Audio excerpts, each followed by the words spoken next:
বাজারে এই সময় প্রচুর পরিমাণ কাঁচা মিঠা আম পাওয়া যায়। খাওয়ার শেষ পাতে যদি আমের টক রাখতে পারেন তাহলে পেট কিন্তু বরফের মতন ঠান্ডা মনে হয়।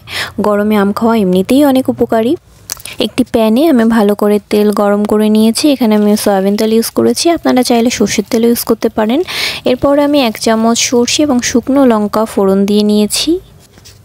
প্রথমে কাঁচা মিঠা আম খোসা ছাড়িয়ে লম্বা পাতলা করে কেটে নিয়েছি।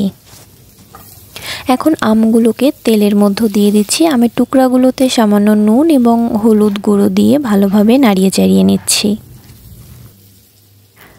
পরিমাণ মতন জল দিয়ে দিতে হবে এবং আমি এখানে জলের পরিমাণটা একটু বেশিই দিচ্ছি, কারণ শেষ পাতে চুমুক দিয়ে 1 বাটি টক খাওয়ার মজাই কিন্তু আলাদা। আর এখানে আমি একদমই কোনো চিনি ইউজ করব না, কারণ চিনি অবশ্যই স্বাস্থ্যের পক্ষে ক্ষতিকর। তো এই সুন্দর আমের টক আমি একদমই নষ্ট করতে চাই না। তো আপনারা কেউ যদি টক খেতে না পারেন তাহলে চিনি ইউজ করতে পারেন। আমি একটু বেশি পরিমাণে জল দিয়ে ভালোভাবে আমটাকে সিদ্ধ করে নেব।